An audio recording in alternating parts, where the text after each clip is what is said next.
નમસ્કાર મિત્રો, ઝલકારી ટીવી ચેનલના આજના કાર્યક્રમમાં આપ સૌનું સ્વાગત છે. આજે એક એવા દાદાને મળીએ અને એનો સંદેશ જાણીએ કે એમની ઉંમર લગભગ 100 વર્ષની છે અને એમણે જીવતા જેવો સંદેશ આપ્યો કે મારા મૃત્યુ બાદ કોઈ કર્મકાંડ કરતા નહીં. એ દાદાનું નામ છે લાખાભાઈ ભીખાભાઈ લાઠિયા અને એ ભાવનગર જિલ્લાનું લાખણકા ગામ છે, ત્યાંના એ રહેવાસી છે. એ દાદાની આ ઉંમરે આવી ક્રાંતિકારી વિચારો તો છે જ, પરંતુ એમના દીકરાઓ છે મગનભાઈ લાઠિયા, પણ એ પણ આવું વિચારે છે એટલે આ શક્ય બન્યું. તો આ વિડીયો છે એ કોળી સમાજ માટે પ્રેરણાદાયક છે, સાથે ઓબીસી સમાજ, એસસી એસટી સમાજ માટે પણ પ્રેરણાદાયક વિડીયો છે અને ક્રાંતિકારી જે એમનો નિર્ણય છે એ આપણે જાણીએ. તો દાદાએ નું કહેવું છે કે મારી પાછળ કોઈ દાડો કરતા નહીં, એટલે મરણ પછી જે મૃત્યુ ભોજ ને આપણે કરીએ ને એ કોઈ કરતા નહીં. એ કરવાનું કઈ જરૂર નથી, એ પ્રથા ખોટી છે, એવું એમનું માનવું છે. મૃત્યુ બાદ કોઈ પિંડદાન કે સરવણું કે ગોરને બોલાવીને કોઈ વિધિ નહીં કરવાની. સરવણું, પાણી ઢોળ, આવા જે કર્મકાંડ છે એ પણ એમને કરવાની ના પાડી છે. આ બધી સજા પાથરવી, બધી આપવી, બ્રાહ્મણોને દાનમાં આપી દેવું, બધી વસ્તુ એ કરતા નહીં, આ એમનો સંદેશ છે. આવી પ્રથા વિશે લાખાદાદા કહે છે કે ભાઈ આ પ્રથા તો એવી છે કે ગાય મારી કૂતરા ધરવા જેવી વાત છે. એ દાદા ખુદ એવી રીતે કહે છે. આવું જે પાણી તર્પણ કરે ને, એમ કે મરી જાય અને પાણી પાય ને, તો આવું કર્મકાંડ કરતા નહીં, કોઈ નહીં કે પાણી મળતું નથી. આવું બધું ખોટું છે, અંધશ્રદ્ધા છે, પાખંડ છે, એમ એનું કહેવાનું છે. તો આ જે દાદા છે ને, આ એમનું લેખિત સોગંદનામું છે, આજે જ એમણે કીધું પંચોની હાજરીમાં. એ પણ આપણે જોશું કે એમને શું ખરેખર એ આખું જે પેજ છે ને એ તમારી સામે મૂક્યું છે, પણ એના બે ભાગ કરીને આપણે તમને બધા વાંચી શકો એવી રીતે. તો મરણ પછીના ધાર્મિક કર્મકાંડ વિધિ નહીં કરવા બનવું સોગંદનામું. તો એ દાદાનો ફોટો છે અને એમાં લખ્યું છે કે આથી હું લાખાભાઈ ભીખાભાઈ લાઠિયા, ઉંમર વર્ષ, એને કીધું કે મારી ઉંમર 102 વર્ષ છે, ગામ લાખણકા, તાલુકો ભાવનગર, જિલ્લો ભાવનગર, સજાગ અવસ્થામાં લખીને મારા બાળકોને ભલામણ કરું છું કે મારા દેહાંત એટલે કે અવસાન બાદ વર્ષોથી ચાલી આવતા સામાજિક ધાર્મિક કર્મકાંડ જેવા કે સરવણું, દાડો, પાણી ઢોળ તથા અન્ય બ્રાહ્મણી કર્મકાંડની વિધિ કરવી નહીં. બેસણાની વિધિમાં બધું આવી જાય અને પૂરું થઈ જાય છે એમ માની લેવું. આવા કર્મકાંડ કરવાથી મારી કોઈ પણ અવગતિ થશે, એટલે એમ કે આવા તમે નહીં કરો તો એ કોઈ અવગતિ થશે, અવગતિ એવું માન્યતા ખોટી છે, એમ હું માનું છું. તો એ આ ઉંમરે આ નિર્ણય લઈને દાદાને ખરેખર આપણે સલામ કરવાનું મન થાય. પછી આગળ લખ્યું છે કે મરણ પછીના કર્મકાંડ વિધિ ખોટા છે અને તેની પાછળ થતા ખર્ચ ખોટા છે, તેમ હું માનું છું. માણસને જે કંઈ સાચવવા હોય તે જીવતા સાચવી લેવા.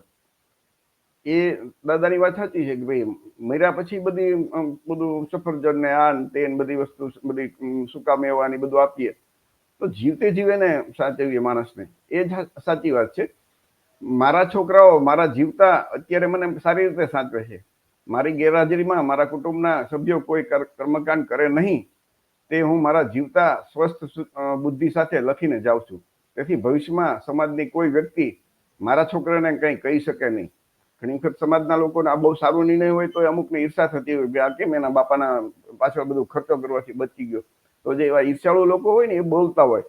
મોટાભાગના લોકો વખાણતા જ હોય છે, પણ અમુક 100માં 2-5% તો એવા નીકળે કે ભાઈ આવું કરતો. પણ એમના માટે આ દાદાએ પંચોની હાજરીમાં આ નિર્ણય લીધો છે અને એ આખો કાગળ છે એમની તમારી સામે ફોટોકોપી મૂકી છે. અને આમાં જે હાજર હતા ને બધા, એ હાજર હતા પંચો, તો એ હસમુખભાઈ ચુડાસમા હાજર હતા, બુધાભાઈ કંટારિયા, વલ્લભભાઈ કંટારિયા, હું પોતે ચીમનભાઈ કંટારિયા, અને આ લાખા દાદા છે પોતે વચ્ચે બેઠા છે. એની બાજુમાં મગનભાઈ લાઠિયા જે એમના દીકરા છે મોટા, એ એમના બેઠા છે. ધીરુભાઈ લાઠિયા એ પણ આમાં સંમત હતા, પણ એ ત્યાં બરોબર એ વખતે એને કંઈક કામ આવ્યું હતું, બહાર વહી ગયા. તો આ છે મગનભાઈ લાઠિયા. મગનભાઈ લાઠિયા અને એમના પિતા લાખા દાદા. મગનભાઈ લાઠિયા નો એક વિચારો આવા હતા એટલે આ શક્ય બન્યું. એ ઘણા સમયથી મને ફોન કરતા કે ચીમનભાઈ આવી રીતે છે, મારા પિતાની ઉંમર છે 100 વર્ષની આજુબાજુ છે, તો એમની આવી ઈચ્છા છે, મારી આવી ઈચ્છા છે, તો તમે આવી અને પંચોની હાજરીમાં આ બધું નક્કી કરી દો, તો મને કાલ સવારે હું ન કરું તો મને મારા સગાવાળા કે ગામવાળા કોઈ મને કહી ન શકે. મગનભાઈ પોતે તમે જુઓ ને તો એ પોતાની આમ એવા એટલા બધા બહુ ભણેલા એજ્યુકેટેડ નથી. એની પોતાની માલિકીનો ટ્રક છે એની પાસે અને ખુદ ડ્રાઇવિંગ કરે છે, પરંતુ એના વિચારો છે ને એ ક્રાંતિકારી છે. એટલે આના ઉપરથી એક વસ્તુ આપણને સમજાય કે માણસ છે ને એ ભણેલો હોય તો એના વિચારો ક્રાંતિકારી હોય એમ નથી, પરંતુ એ સમજણ એનામાં છે, કેવી ગણેલો છે એના ઉપર આધાર છે. તમે જુઓ ને તો આપણા સમાજના ડોક્ટર, વકીલ, એન્જિનિયર અને ભણી ગણીને અધિકારી બને ને, પણ તોય આવા કર્મકાંડમાંથી મુક્ત થઈ શકતા નથી. એટલે મગનભાઈ લાઠિયા અને એના જે કુટુંબ છે એમને જે કઈ નિર્ણય લીધો છે અને દાદાએ એમની હાજરીમાં સંમતિ આપી છે, તો એને આપણે ખૂબ ખૂબ અભિનંદન આપવા જોઈએ. એ ખરેખર સમાજ માટે એક પ્રેરણાદાયક સંદેશ છે. આ દાદાને આ ખાલી તમારી સામે એની એક વિડીયો પણ આપણે બનાવ્યો હતો. એ પણ વિડીયો આપણે જોશું એટલે આપણને આઈડિયા આવશે, ખ્યાલ આવશે કે ખરેખર દાદા આ ઉંમરે 100 વર્ષની ઉંમરે દાદા કેવું સરસ મજાની વાત કરે છે, બોલે છે. તમારે આપણે સૌ આપણે જોઈએ. એનું એવું કહેવું છે કે અમારા દાદા છે ને એનું એવું કહેવાનું છે કે મર્યા પછી કોઈ કર્મકાંડ નહીં કરવાનું. તો એ બાબતે તમારું શું કહેવાનું છે? બરાબર ને? એટલા માટે કે કાલ સવારે તમે ન હો ને પછી તમે આ લોકો કઈ ન કરે તો કોઈ કઈ ન જવું જોઈએ કે તમે તો તમારા જીવતા તમે આ કહી દીધું હોય કે ભાઈ મારે પાછળ કોઈ કરે.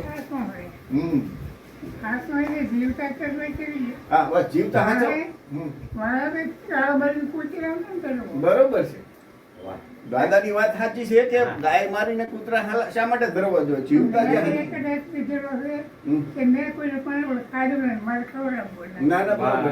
બરોબર છે. એટલે અમે એક કાગળ તૈયાર કર્યો છે.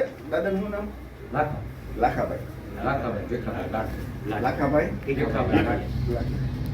એટલે કાગળ બનાવ્યો છે કે હું લાખાભાઈ ભીખાભાઈ લાઠિયા, ઉંમર વર્ષ આશરે 90-95 કેટલી છે? 98.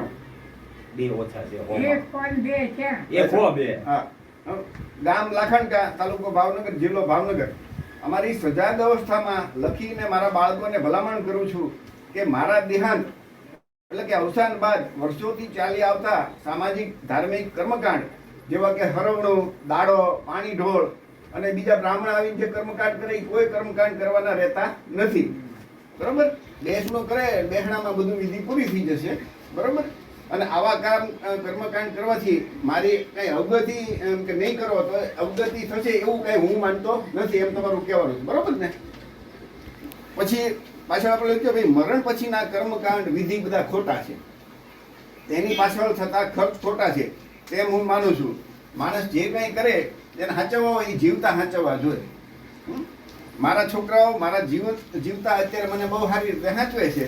મારી ગેરહાજરીમાં મારા કુટુંબના સભ્યો કોઈ કર્મકાંડ કરે નહીં તો મારા જીવતા હું સ્વસ્થ બુદ્ધિથી જણાવું છું કે મારા છોકરાઓને કોઈ કંઈ કહેવું નહીં કે ભાઈ તારે કેમ તારા બાપા પાછળ કંઈ કર્યું નહીં. આવું તમારે લખવાનું. આમાં તમારી સહી કે અંગૂઠો મારતા અંગૂઠો લઈ લેશે. બરાબર?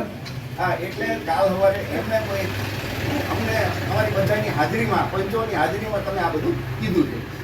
હસમુખભાઈ ચુડાસમા છે, બરોબર છે, ભાઈ બુધાભાઈ કંટારિયા છે, વલ્લભભાઈ કંટારિયા છે, હું ચીમનભાઈ કંટારિયા, અમે બધાએ પંચોની હાજરીમાં તમારા દીકરા મગનભાઈ લાઠિયાની હાજરીમાં આપણે આ તમે લખાણ આપ્યું છે. બરોબર છે? બોલા ભાઈ બોલે છે મોટભાઈ બે ભાઈ થઈ જાવ તો મજા આવશે. બરાબર ને? ચાલશે. ના બે ભાઈ હોય તો મજા આવે ને. અમાર બે નથી થઈ અપમાન કરે. એટલે આ દાદાની તબિયત તમે જો ને તો આ 102 વર્ષે સારી કહેવાય. તમારી આ ઉંમરે જીવ્યા એ સારું કહેવાય. હું 100 માંથી એક માણસ એટલા વર્ષ નથી જીવતો તમારી જેટલો. 80 નથી. મોટા ભાગના 60 વર્ષ થાય ત્યાં પૂરું થઈ જાય. ના રે ના, આ બધા છોકરાઓ તમારા મોટા ના તમારી તબિયત આ ઉંમરે સારી છે કહેવાય ને. આમ દેહી કહો છો એ તો સારું કહેવાય. હા એટલે જ ને. આટલી ઉંમરે કોઈ હરતું ફરતું બહુ અઘરું પડે.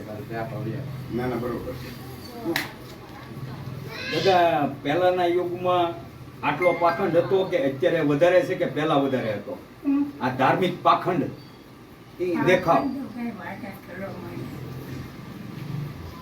તો આ તમારો છે. હા એટલે તમે અમારી બધા કરતા વધારે તમારો આ જે નિર્ણય છે ને એ સમાજ આપણા પહેલા કોઈ દિશા કેવી હતી તો અમને ખબર. હું આવેલું ભરતો ગાડીમાં અને ભાવનગર જતો અને બુલેટ એ રીતે જતો વાડીનો છોકરો બીડી લેવા ના આવતો હા હા, બધા 18 રૂપિયા બીડી લેવા અરે વાપરવા નથી લેતો 5 રૂપિયા વાપરવા નથી લેતા છોકરા. દાદા તમે જે આજે નિર્ણય લીધો છે ને એ આખા કોળી સમાજને એક સંદેશો છે. કોળી સમાજ જો આમાંથી કંઈક શીખશે ને બે કુટુંબે શીખશે કે મર્યા પછીના કર્મકાંડ ખોટા છે તો આપણા કેટલાય કુટુંબને એની જમીન વેચાતી બચી જશે. નહીંતર ઘણી વખત એવું છે કે ભઈ તારે તો કરવું પડે તો 2 વીઘા જમીન હોય એમાંથી વેચીને બાપાનું 12મું કરે તો એ વયું જશે. તો તમારો જે નિર્ણય છે ને એ બહુ સારો છે, સમાજને એક સંદેશ છે.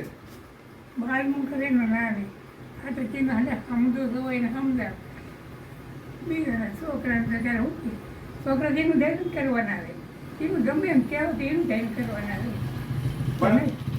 પણ તમે ખુદ કીધું હોય તો છોકરા તો એમ ન કરવું હોય તો હાલે ને એમ. આ ફાળે તો એ ગાળ પુરાણ કેટલું પોછું મારી પા હા તો આપણા તો રડતી એને ધેરું બને હા બરોબર છે. હે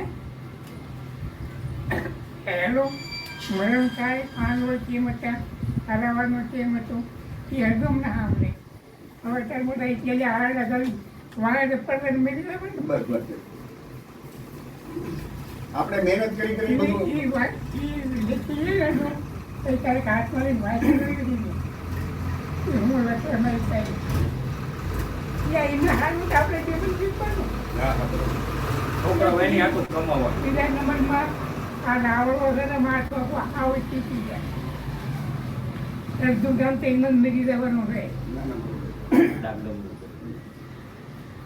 આ હું ખવો જાઉં પણ મારી વાત ક્યાં સાંભળો જો સાચી વાત છે. હું કામ કરવું એ ના ના બરોબર છે. એક તમને દુઃખ હોય તો મિત્રો આ હતું મગનભાઈ લાઠિયાના પિતા લાખા દાદા છે એમની વાત. આ વિડીયો બનાવી અને જે મગનભાઈ લાઠિયા એમના કુટુંબીજનોએ એમના જે લાખા દાદા આ સૌને ખૂબ ખૂબ અભિનંદન આપીએ છીએ આપણે કે સમાજ માટે આવી પ્રેરણાદાયક ક્રાંતિકારી વાત દાદાએ કરી છે અને આમાંથી આપણે પ્રેરણા લઈએ કે ભવિષ્યમાં આપણા સમાજમાં આવા કર્મકાંડ ઓછા થાય. કાર્યક્રમ આપણે અહીંયા પૂરો કરીએ છીએ. જય ભીમ, નમો બુદ્ધાય, જય સંવિધાન.